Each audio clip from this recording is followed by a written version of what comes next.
मालकन उम्रे पर गई तो अपनी 14 साल बेटी को मेरे पास छोड़ गई। मैं भी भाग भाग कर उसके सारे काम करता।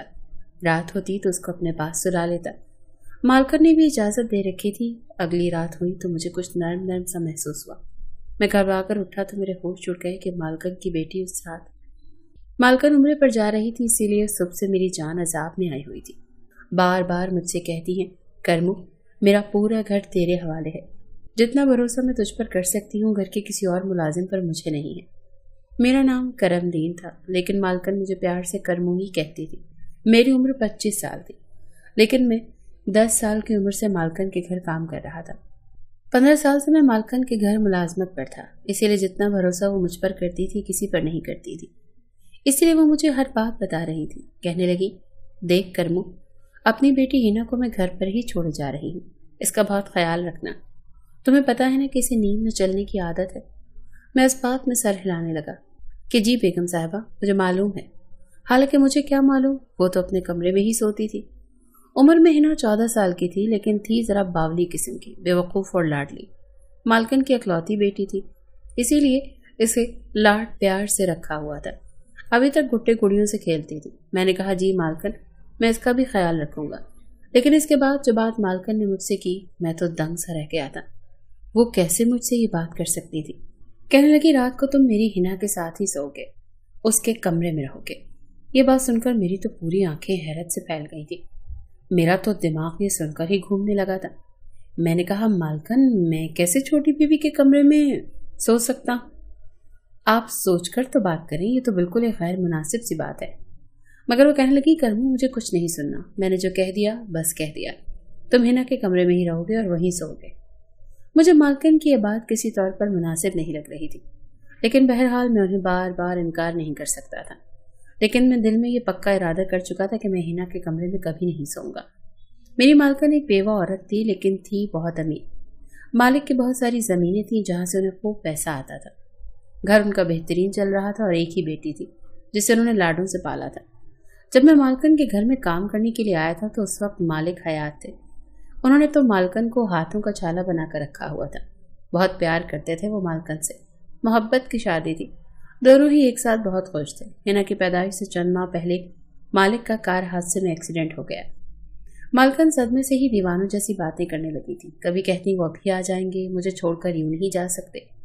मैं उस वक्त 10 साल का था, लेकिन मालकन की हालत देखकर फूट फूट कर रोया था, क्योंकि उनका रवैया शुरू ही से मेरे साथ बहुत अच्छा था। वो मेरा बड़ा ही ख्याल रखती थी, इसीलिए मुझसे उनका ये दुख देखा नहीं जाता था।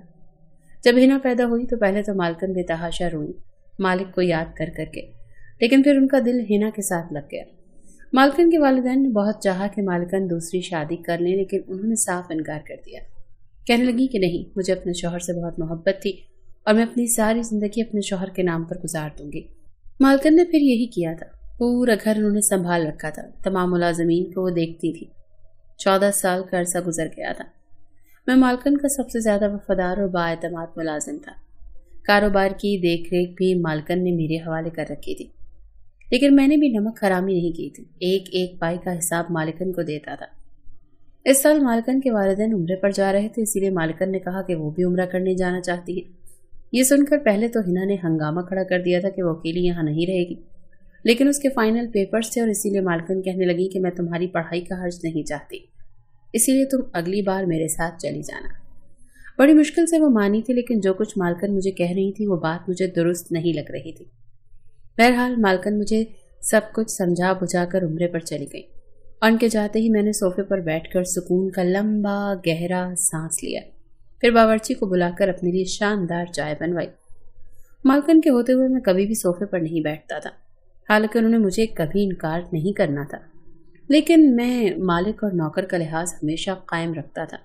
लेकिन अब सोच रहा था कि मालकन गई हैं तो कुछ दिन मालिकों वाले ठाठ मैं भी घर पर देख लूं।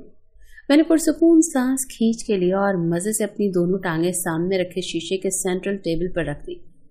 रिमोट हाथ में पकड़ा और एलईडी पर चैनल बदलने लगा। अभी मैं सोच ही रहा था कि कौन सा चैनल देखूं। अभी मैं सही से इस माहौल से लुत्फानंदोज हुआ भी नहीं था जब कमरे का दरवाजा खुला और हिना लाउंज में आई। जब उसने मेरे बैठने के तौर तरीके देखे तो माथे पर बल डालकर बोली, करमू के बच्चे, तुम्हारी शिकायत तो अम्मी के आते ही उन्हें लगाऊंगी। कैसे उनके कीमती टेबल पर तुम पांव पसार कर बैठे थे? यह सुनना था कि मैं हड़बड़ाकर बिल्कुल सीधा होकर बैठ गया। मैंने कहा, छोटी बीबी, खुदा के लिए मालकन से मेरी शिकायत न लगाना। मैंने फौरन से टीवी बंद किया और रिमोट साइड पर रख दिया। हिना माथे पर तीवरी चढ़ाए हुए आराम से आकर सोफे पर बैठ गई और रिमोट भी अपने हाथ में पकड़ लिया। कहने लगी, अम्मी घर पर नहीं है तो इसका मतलब ये ना समझना कि तुम लोगों को मैं सर पर चढ़ाऊंगी। जब तक वो घर पर नहीं है, इस घर की मालकन मैं हूं, इसीलिए जो मैं कहूंगी तुम लोग वही करोगे।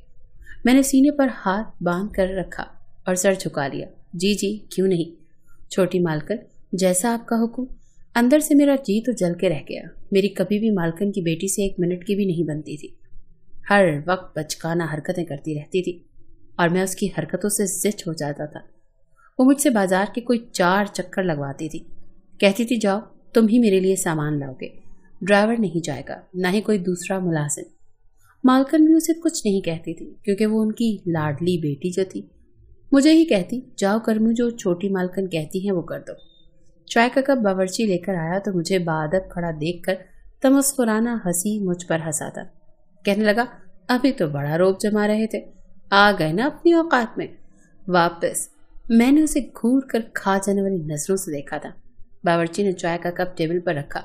जो चाय मैंने पीनी थी वो बड़े मजे से हिना पी रही थी। बहरहाल पूरा दिन इधर उधर के कामों में ही गुजर गया। जैसे ही रात हुई, मैं अपने क्वार्टर में जाने लगा तो हिना कहने लगी, तुम कहाँ जा रहे हो कर्मू? अम्मी ने कहा था कि तुम मेरे कमरे में सोओगे। ये सुनना था कि मुझे मालकन की बात याद आ गई। मैंने बेजारी से हिना की तरफ देखा। मैंने कहा, छोटी मालकन, मुझे अपने क्वार्टर के अलावा कहीं पर नींद नहीं आती। घर में मुलाजमा भी मौजूद है, आप उसे अपने साथ सुला लें। कहने लगी, अम्मी ने कहा था कि तुम सोओगे तो मतलब तुम ही सोओगे।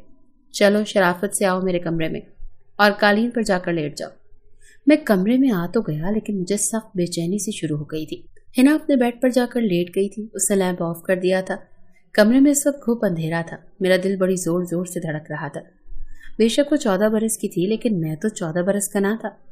मुझे मौलाना साहब की एक बात याद आने लगी जो कि मैंने जुम्मे के खुतबे में सुनी थी कि जहां एक मर्द और एक औरत हो तो वहां तीसरा शैतान होता है। पता नहीं मालकन ने ऐसा क्यों कहा कि मैं उनकी बेटी के कमरे में अकेला रहूं। उनको चाहिए था कि वो मुलाजमा को हिना के साथ सुलाती। कमरे में मलगजी सी रोशनी थी। एक नजर मेरी बेड पर लेटी हिना पर पड़ी तो उसके चेहरे पर जाकर मेरी नजरें टिक सी गईं। सोई हुई बड़ी मासूम सी लग रही थी, बिल्कुल नन्ही परी सी। एकदम ही मैंने अपनी नजरें बदली, अपनी आंखें जोर से बंद कर ली और सोने की कोशिश करने लगा कि इससे पहले कि मुझ पर शैतान हावी हो मैं सो जाऊं। मुंह में अल्लाह का जिक्र करते करते न जाने कब मेरी आंख लग गई थी। घड़ी के तेज अलार्म बजने पर मेरी आंख खुली। मैं हड़बड़ा कर उठ बैठा तो देखा कि हिना नींद में ही थी, हाथ से अपनी घड़ी का अलार्म बंद कर रही थी। मैंने सामने लगे क्लॉक की तरफ देखा तो 7 बज रहे थे। मैं फौरन से उठा, उस कमरे से बाहर निकल गया। उसे स्कूल जाना था और उसका पेपर भी था। मालकन ने कहा था कि ड्राइवर के साथ हिना को अकेले मत भेजना। इसीलिए जब हिना तैयार होकर कमरे से बाहर आई, ड्राइवर के साथ मैं जाकर उसे स्कूल छोड़ आया। उससे बाद में जमीनों का हिसाब किताब देखने लगा। कितनी गंदुम आई, कहाँ पिसी, क्या हुआ क्या नहीं, यह हिसाब सब मेरी जिम्मेदारी थी। इन कामों में ऐसा उलझा कि मुझे याद ही नहीं रहा कि हिना को वापस लेने भी मुझे ही जाना था। जब तक मैं न जाता, ड्राइवर भी हिना को स्कूल से लेने नहीं जाएगा और ये मालकन का हुक्म था। मैं अपने काम में ऐसा घनचक्कर बना कि मेरे जहन से ये बात यकसर निकल चुकी थी। 12 बजे हिना की छुट्टी होनी थी और मुझे 1:30 बज चुका था जब मेरे फोन पर बेल बजने लगी। जब मैंने नंबर देखा तो मालकन का था। मैंने बेनियाजी से फोन उठाया तो मुझ पर भड़क उठी। कहने लगी, मुझे हिना की कॉल आई थी, वो अभी तक स्कूल में है, तुम उसे लेने क्यों नहीं गए? ये सुनना था कि मेरा दिमाग घूम गया। मैं तो बिल्कुल ही भूल चुका था। मैंने कहा, मालकन, वो मैं जमीनों के हिसाब किताब में लगा हुआ था। मालकन कहने लगी, जाओ जाकर उसको लेकर आओ। मैंने सारे खाते बंद किए और घर से बाहर निकला। सामने ड्राइवर को मैंने खा जाने वाली नजरों से देखा था। मैंने कहा, तुम मुझे बता नहीं सकते थे कि छोटी मालकन की छुट्टी हो गई है? वो कहने लगा, मैं क्यों बताऊं? मालकन तो तुम्हें सब मुलाजमों पर सरदार बनाकर गई हैं। ये तुम्हारा काम है कि तुम इन बातों का खुद ख्याल रखो। ड्राइवर की बात ने तो मुझे हिला कर रख दिया था। मालकन क्या कही थी, सारे मुलाजमीन सर पर चढ़ गए थे, वरना इनके सामने तो सर झुकाए रखते थे। बहरहाल मैं फटाफट से ड्राइवर के साथ बैठा और जब स्कूल पहुंचा तो पूरा स्कूल खाली हो चुका था। सिर्फ हिना ही स्कूल में थी। यहाँ पर चौकीदार मुझे देखकर गुस्से से लाल पीली होती हुई गाड़ी में बैठ गई। जितनी देर मैं घर नहीं पहुंचा वो मुझे बस बातें ही सुनाती रही कहने लगी, अम्मी को आने दो, तुम्हारे कान न खिंचवाए तो फिर मुझसे कहना। मेरा कसूर था, इसीलिए मैं चुपचाप करके सारी बातें सुनता रहा। घर पहुंचे तो बावर्ची ने खाना तैयार नहीं किया हुआ था। मुलाजमा ने भी घर की सफाई ठीक से नहीं की थी, बस अपनी खुशगप्पियों में मसरूफ थी। ये देखकर तो मेरा सर चकराने लगा था। मालकन के बगैर तो पूरा घर ही उल्टा पड़ने लगा था। मैं इन्हें कुछ कहता तो सब कहते कि तुम भी हमारी तरह मुलाजिम हो, ज्यादा हमारे सर पर सवार मत हो। मैं तो मालकन के बिना बौखला कर रह गया था। मैंने मुलाजमा से ठीक से सफाई करने का कहा। अपनी निगरानी में पूरे घर को साफ सुथरा करवाकर रात तुम में थक चुका था। जब मैं हिना के कमरे में गया तो वो ऊंची आवाज में अपने स्कूल का काम याद कर रही थी। मैं लाउंज में सोफे पर जाकर सो गया, क्योंकि दिन भर का थका हुआ था। रात को मुझे लगा जैसे लाउंज में कोई और भी मौजूद है। किसी के कदमों की चाप मुझे सुनाई दी। मैंने आंखें खोलकर देखा तो मुझे लगा जैसे कोई आदमी हिना के कमरे के बाहर खड़ा और कमरे की खिड़की से अंदर झांकने की कोशिश कर रहा है। मैंने बुलंद आवाज में कहा, कौन है वहां? तो फौरन से कोई किचन की तरफ भागता हुआ चला गया। मैं एकदम उठा किचन की तरफ भागा, लेकिन उस वक्त तक किचन बिल्कुल खाली नजर आ रहा था। मैंने लाइटें जलाई, वहां कोई नहीं था। एक दरवाजा किचन का बैरूनी जानिब भी खुलता था। जब मैंने देखा तो उसकी कुंडी खुली हुई थी। जब मैं वहीं से बाहर निकला, बाहर भी सन्नाटा था। मैंने किचन के दरवाजे के अंदर की तरफ से कुंडी लगाई और वापस लाउंज में आकर लेट गया और ये सोचने लगा कि ये कौन शख्स था जो रात के इस पहर अंदर आया था। न जाने मुझे क्या सोचे हिना के कमरे में चला गया। वो बेड पर सोई हुई थी। मैं जाकर कालीन पर लेट गया। रात को जैसे ही कुत्ते के भौंकने की आवाजें आने लगी तो हिना शायद नींद में डर रही थी। कहने लगी, अम्मी मुझे डर लग रहा है, ये कुत्ते मुझे खा जाएंगे। अम्मी मेरा हाथ पकड़ लो। वो बेड में अपना हाथ मार रही थी। नींद में शायद वो मालकन का हाथ ढूंढ रही थी। मुझे समझ नहीं आ रहा था कि ऐसे मौके पर मुझे क्या करना चाहिए। बहरहाल मैं अपने बेड से उठा और अपना हाथ हिना के हाथ में दे दिया। मेरा हाथ पकड़कर वो फिर से गहरी नींद में सो गई थी। काफी देर में खड़ा ये इंतजार करता रहा कि वो कब गहरी नींद में जाए और मैं अपना हाथ उससे छुड़वाऊं। जब वो गहरी नींद में सो गई तो मैंने धीरे से अपना हाथ उसके हाथ से अलग किया और दोबारा कालीन पर जाकर लेट गया। इसके बाद मैं हिना के कमरे में ही सोने लगा था। एक रात बावर्ची ने दूध की सरदाई बनाई तो कहने लगा कि तुम भी पी लो, बड़ी सुकून की नींद आएगी। मैंने भी वो सरदाई पी और रात को हिना के कमरे में चला गया। और उस रात तो वाकई मुझे बड़ी गहरी नींद आई थी। मैं जो सोया तो सुबह मेरी आंख खुली। जब मैंने देखा तो बेड खाली था। उस वक्त सुबह के 6 बजे थे। उस वक्त तो हिना नहीं जागती थी और वैसे भी आज इतवार का दिन था, छुट्टी थी। मैं कमरे से बाहर आया तो हिना वहां भी कहीं नहीं थी। मैंने उसे पूरे घर में देखा, मुझे कहीं नजर नहीं आई। मेरा दिल तो धक से रह गया था। मैंने तमाम मुलाजिमीन को शोर मचाकर जगा दिया। सभी उसे ढूंढने लगे, लेकिन वो पूरे घर में कहीं नहीं थी। मेरा तो ये हाल था कि काटो तो लहू न निकले। मेरा रंग फक हो चुका था। मालकन उसे मेरे भरोसे पे छोड़कर गई थी। मैं कैसे रात को गहरी नींद सो गया। जब मैंने तमाम मुलाजिमीन से बात की तो तब मुझे पता चला कि बावर्ची भी घर से गायब है। फिर मेरे ख्याल आने लगा कि कुछ दिन पहले मैंने एक शख्स को हिना के कमरे के बाहर देखा था। अब भागता हुआ किचन में गया था, शायद वो बावर्ची ही था। मैंने फौरन से मालकन को फोन किया और सारी बात उनके गोश गुजार कर दी। मैं बावर्ची का पता सब जानता था। मालकन ने कहा कि तुम बावर्ची के घर पहुंचो, उसका पीछा करो, मैं पुलिस को भी फोन कर देती हूँ। मैं भागम भाग बावर्ची के घर गया तो मालूम हुआ कि उसकी बीवी बच्चे कहने लगे वो तो घर पर आया ही नहीं। फिर मुझे मोहल्लेदारों से पता चला कि सुबह सुबह बावर्ची हिना के मुंह पर हाथ रखे उसे एक गाड़ी में बिठाकर कहीं ले जा रहा था। इस वक्त तक पुलिस भी हमारे बंगले के करीब आ पहुंची थी। सारी तफ्तीश के बाद बंगले के बाहर लगे कैमरे की मदद से हमें गाड़ी का नंबर मिल गया था और साफ उसमें नजर आ रहा था कि बावर्ची हिना के मुंह पर हाथ रखे जबरदस्ती उसे गाड़ी में बिठा रहा है। उस गाड़ी का नंबर ट्रेस हो चुका था। मैं भी पुलिस वालों के साथ में गया था। जैसे ही गाड़ी तक पहुंचे वो सुनसान जगह पर खड़ी थी। मुझे याद आने लगा कि एक बार बावर्ची मुझे ऐसी जगह पर लाया था कि यहाँ उसके कुछ दोस्त रहते हैं। मैं भागता हुआ उस तरफ जाने लगा जहाँ उसके दोस्तों का घर था। पुलिस बाद में पहुंची, लेकिन मैं उस घर में पहले पहुंच चुका था। मैंने दरवाजे पर जोरदार लात मारी तो दरवाजा खुल गया। सामने वो बावर्ची और 2 मर्द मौजूद थे।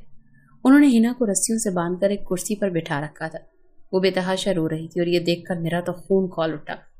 मैंने न आओ देखा और न ताओ और उन तीनों की धुलाई शुरू कर दी। इतनी देर में पुलिस वहां पहुंच गई थी। उनको पकड़कर जेल में बंद कर दिया। रोते हुए हिना मेरे साथ लग गई, बहुत डरी हुई थी। मैंने कहा तुम परेशान ना हो, जब तक मैं जिंदा हूं तुम्हें कोई भी नुकसान नहीं पहुंचा सकता। चंद दिनों में मालकन भी वापस आ गई थी। मालकन हिना को साथ लगाया और रोने लगी और मुझसे कहने लगी, मुझे तुम पर भरोसा था कि तुम मेरी बेटी की हिफाजत जरूर करोगे। मैंने कहा, मैं इसे हमेशा अपनी छोटी बहन की तरह समझता हूँ और जब तक मैं जिंदा हूँ आप बेफिक्र रहें। ना तो आपकी तरफ कोई आंख उठाकर देख सकता है, ना ही हिना की तरफ। ये सुनकर मालकन खुश हो गई।